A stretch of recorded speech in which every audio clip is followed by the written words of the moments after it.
All day long, sporting events from college to professional have been postponing events nationwide, even postponing entire seasons. Let's bring in sports director Chris Matthews now to bring us up to speed.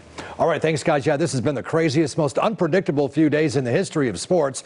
Never have so many sports fans and others in the business been so affected by so much in so little amount of time. It unfolded really the past 24 hours. NCAA tournament canceled. No March Madness. Major League Baseball suspends its opener. NBA suspends its season along with the ATP Tennis Tour. No Major League Soccer. Olympic qualifying suspended. NHL season suspended. Look at all the major sports. One word, yeah, suspended. Some of the sports not suspended. NASCAR.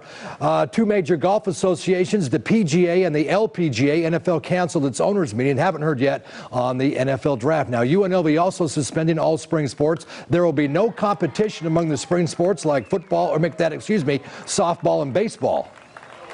We literally were having to pull student athletes off buses, and our baseball team was headed to Santa Barbara, and we had to say, hold on. And so right now we're working. There's a lot that we don't know, but we're going to always take the best precautions. All right, we may never see anything like this in our lifetimes again. Back to the NHL. Golden Knights had 11 games left on their regular season schedule. Fans probably will not see those games played. Let's head out to City National Arena, where it's kind of a different mood out there. No Golden Knights hanging around. I assume players will still skate, maybe trying to stay in shape. Ron Futrell joins us with much more. Hey, Ron. Yeah, Chris, a light rain falling here at City National Arena right now, perhaps appropriate on this, the day that sports stood still. Right about now, in fact, at this time, the Knights should be dropping the puck in Minneapolis, taking on the Wild. Of course, not happening as the NHL has suspended operations. When I say operations, not just games, but they're talking about no team meetings and no practices. So what the players do will be interesting to see. Now, we're figuring that they're either in transit or perhaps they've already arrived here. We haven't heard either way, but they are on their way at least back here to Las Vegas.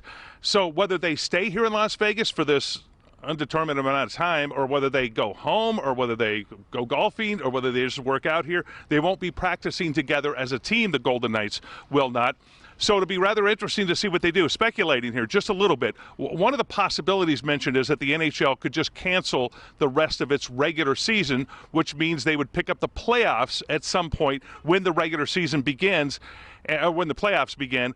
That would put the Knights in first place in the Pacific, which is where they're at right now, 70 games in or so, taking on the Nashville Predators in the first round if that scenario happens, and then they go through the playoffs whenever that begins. But until then, okay, and look at the date, March 12th. Chris, mark it down, March 12th, 2020, the day the sports world stood still. Reporting live from City National Arena, Ron Futrell, 8 Sports Now. All right, thank you very much, Ron. We did speak with Bill Foley, the owner of the Vegas Golden Knights. He says Gary Bettman, the commissioner, wants to have those playoffs. We'll have much more coming up at 6 o'clock. More on all these cancellations. And what about spring football? We talked to UNLV coach Marcus Arroyo. You heard from him coming up at 6. Denise? All right.